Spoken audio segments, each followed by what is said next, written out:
제가 고등학교 때 길거리 전도용으로 받은 그 포켓 성경, 그 신약 성경을 당시에는 이게 책이라는 게 굉장히 귀했기 때문에 다 읽었습니다.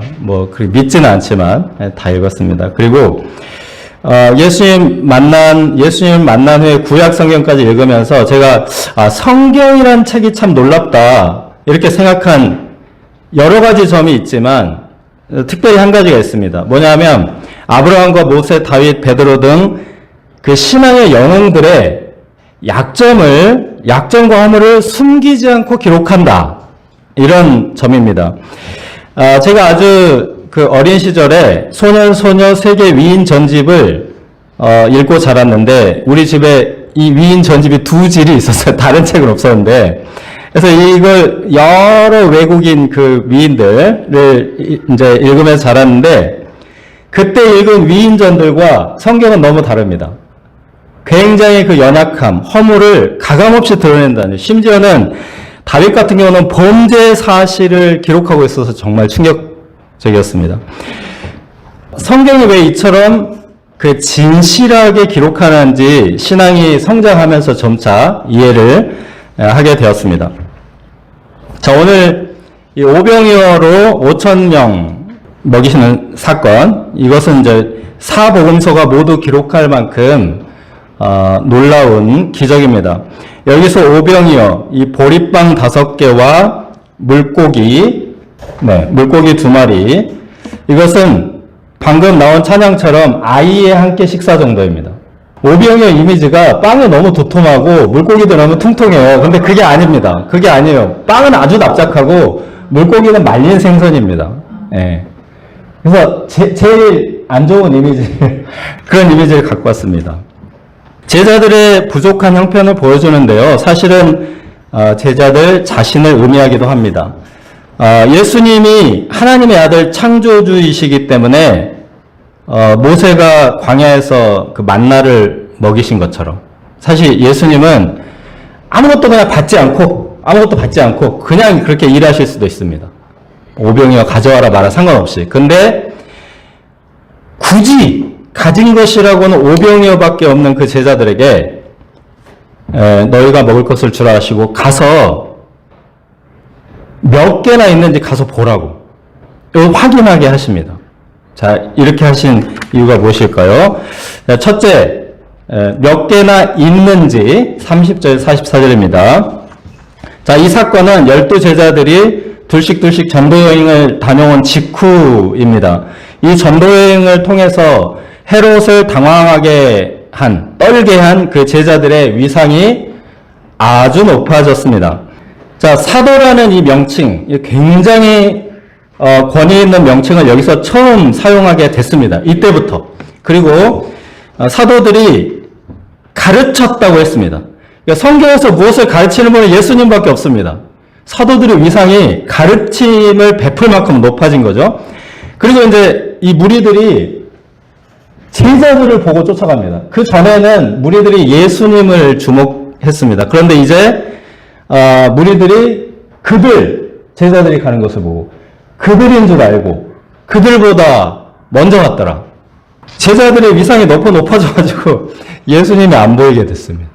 제자들은 당시 무시받던 지역 갈릴리 출신에다가 학문도 없고 매우 평범한 어부들입니다. 그런데 이제 왕들을 당황하게 하고 이 대중들이 주목하는 인물들이 되었습니다. 이처럼 대중적 인기를 얻는 것, 이것은 전도에 좋은 점도 좀 있지만 부작용도 있습니다. 바로 이때를 전후로 제자들의 태도, 예수님에 대한 태도가 달라집니다. 34절에서 36절을 보시면 예수님께서 큰 무리들이 목자 없는 양 같음을 보시고 불쌍히 여기시고 막 여러 가지로 가르치시는데 제자들이 딱 끼어듭니다. 날도 저물어 가니 무리를 보내시지요. 성경 공부 너무 길어요. 네, 성경 공부를 도중에 멈추게 합니다. 예수님께서 너희가 먹을 것을 주라 말씀하시자 우리가 가서 200데나리온의 떡을 사다가 먹여야 합니까? 그 엄청난 돈이 없는 것을 아시잖아요. 자, 안 된다, 못 한다 이렇게 예수님의 명령을 거부합니다. 배고픈 무리들에 대한 어떤 그 심정 같은 게 느껴지지 않습니다. 너희가 먹을 것을 주라고 예수님이 말씀하셨는데 왜 이렇게 말씀하셨지? 이런 이제 헤아림도 없습니다. 영혼 없는 대답입니다. 이 데나리온은 당시 노동자 하루의 임금입니다. 1데나리온이 노동부 고시 2024년 최저시급 얼마죠? 9,860원. 인데 이것을 환산해서 200데나리온 해보면 1,600만 원 정도 됩니다. 가난한 제자들이 단 한 끼 식사를 위해서 1,600만 원을 써버릴 수 없습니다. 아마도 제자들은 이렇게 말하고 싶은 것 같습니다. 우리가 헤롯이라도 됩니까? 무리들을 그냥 보냅시다. 아니면 헤롯처럼 재산이 많게 해주시든지 이런 말을 하고 싶은 거죠. 인기가 많아진 이 제자들에게 심각한 부작용이 생겼습니다. 예수님은 어떻게 처방하십니까? 네, 예수님은 너희에게 떡 몇 개나 있는지 가서 보라 이제 말씀하십니다. 헤롯 왕이 아니고 너희들입니다. 그리고 200데나리온 없는 것을 가지고 생각하지 말고 떡 몇 개만 가져오라고 하십니다. 예수님이 일하시는 방법, 하늘로부터 오는 기적을 경험하는 방법, 목자 없는 양 같은 큰 무리들을 배불리 먹일 수 있는 방법을 알려주십니다. 없는 것 때문에 절망하지 말고 있는 것을 찾아보는 것입니다. 있는 것이라고는 오병이어 같이 정말 작고 초라하지만 그러나 우리 신자들에게는 예수님이 계십니다. 예수님이 어떤 분이십니까? 자, 마가복음에만도 예수님이 이렇게 나타나 있습니다. 지극히 높으신 하나님의 아들, 큰 광풍을 아주 잔잔하게 하시는 분, 메가 광풍을 메가 잔잔하게 하시는 분, 바람과 바다도 순종하는 분, 옷가만 만져도 혈루병이 낫게 하시는 분, 죽은 소녀를 잠 깨우듯이 깨우시는 분, 군대 귀신을 쫓아내시는 분, 나병 환자를 깨끗게 하시는 분이십니다. 자, 이 예수님이 계시다면 오병이어만 있어도 되겠습니까? 네, 아멘. 이런 이제 생생한 묘사, 굳이 푸른 잔디 100명, 50명 이런 생생한 묘사는 이제 다 의미가 있는 말씀들입니다. 여기서 이제 빈들에서 먹이신 것은 출애굽한 하나님의 백성들을 광야에서 만나러 먹이신 것과 같다. 그런 의미이고, 푸른 잔디 위에 앉게 하신 것은 시편 23편에 목자가 양들을 푸른 초장 쉴 만한 물가로 인도하시는 것 같습니다. 그리고 100명, 50명 단위는 민수기에서 하나님의 군사들을 세는 단위입니다. 예수님께서 오병이와 같은 제자들을 통해서 혹은 제자들이 가진 작은 것들을 쓰셔서 하나님의 백성들을 출애굽시키시고 광야 같은 세상에서 배불리 먹이시고 하나님의 군대를 양성하시겠다라는 말씀입니다. 예수님께서 갈릴리의 12제자를 통해서 이 모든 일을 이루셨습니다. 몇 개나 있는지 가서 보라. 이 말씀에는 양면성이 있습니다. 제가 서론에서 말한 것처럼 제자들의 작고 연약함, 별로 가진 것이 없는 그 제자들의 현실을 보여줍니다. 우리의 작고 연약함을 재확인하는 것입니다. 몇 개 있지? 하나, 둘, 셋, 넷, 다섯. 제자들의 위상이 높아졌는데 현실적으로 우리가 오병이어밖에 없습니다. 거품을 제거하라는 말입니다. 떡 몇 개나 있는지 가서 보라. 또 이 말씀은 있는지를 강조합니다. 있는지 이것을 강조한다는 말씀입니다. 우리가 없는 것 때문에 실망할 때가 많습니다. 예수님은 있는 것에 주목하라고 하십니다. 우리가 가진 것을 받으시고 놀라운 일을 행하시는 예수님을 경험할 수 있기를 기도합니다.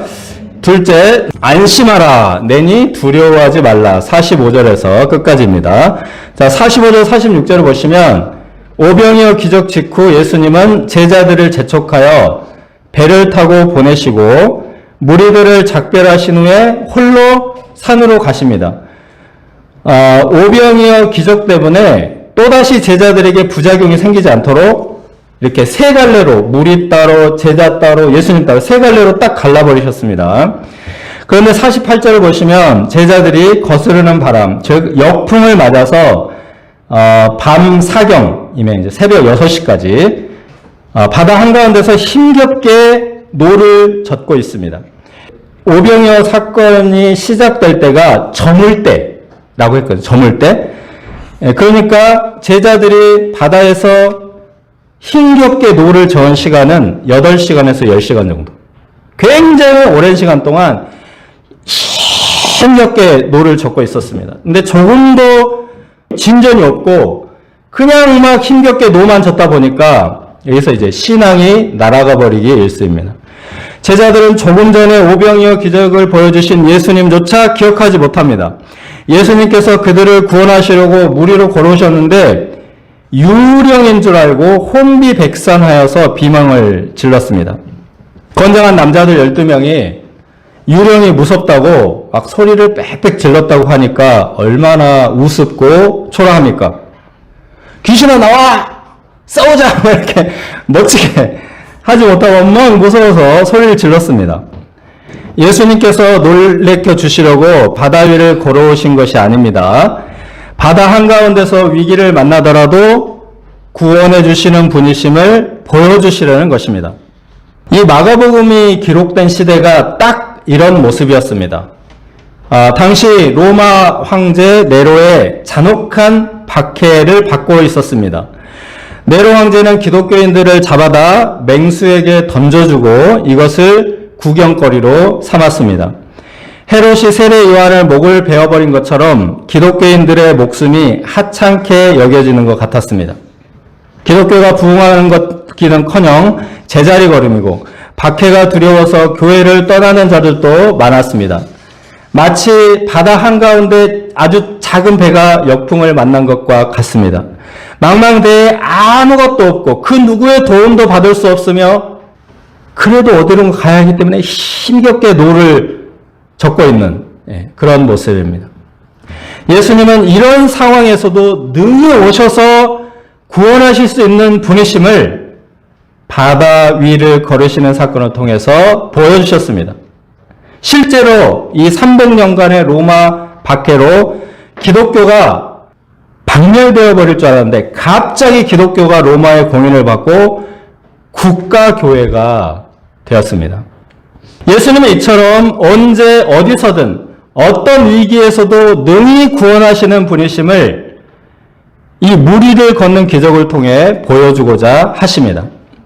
우리가 예수님을 믿는다면 이처럼 전혀 상상할 수 없고 기대할 수 없는 상황에서도 예수님의 구원을 확신해도 된다 하는 것입니다. 이런 믿음을 갖도록 하시는 말씀이 바로 안심하라, 내니 두려워하지 말라입니다. 이 말은 구약 성경에서 하나님께서 모세에게 자기 소개할 때 말씀과 같습니다.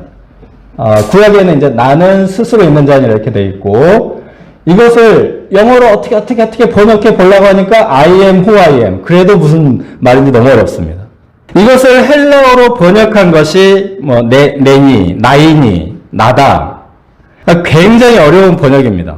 어려울 수밖에 없는 게 이 하나님, 창조주 하나님, 사랑과 구원의 하나님, 전능자 하나님 등등 이 하나님의 모든 능력과 성품을 포괄하는 한 단어가 무엇일까요? 정말 어렵습니다. 근데 어렵긴 하지만 무슨 뜻인지 알 수는 있을 것 같지 않습니까? 어렵긴 하지만. 자, 오늘 말씀의 상황에 비추어서 이 내니라는 말을 이제 굳이 번역해 보자면 항상 있는 분 정도로 할 수 있을 것 같습니다. 항상 계신 분, 항상 행하시는 분. 예수님은 아무것도 없는 광야에서 예수님이 계셨기 때문에 5,000명을 배불리 먹여주셨습니다. 바다 한가운데 덩그러니 내던져져 있는 것 같은데 그곳에도 계셔서 구원하셨습니다. 우리 눈에 보이지 않는다고 해서 계시지 않은 것이 아닙니다. 우리가 어려움을 당하고 있다고 해서 하나님이 일하시지 않는 것이 아닙니다. 내니 지금도 계시고 지금도 행하십니다. 그러므로 예수님께 대한 신뢰도는 항상 이어야 합니다. 빈들에서도 거스르는 바다 한가운데서도 항상 지금 계신 예수님, 언제든지 구원하시는 예수님을 믿기를 포기하지 말라는 말씀입니다. 안심하라. 내니 두려워하지 말라. 우리 인생이 역풍이 부는 바다 한가운데 힘겹게 노를 젓는 것 같다고 생각될 때, 빈들에서 오병이어 밖에 없는 것처럼 보일 때, 우리의 자금을 인정하되 예수님의 크심을 확신하는 자들이 되기를 기도합니다.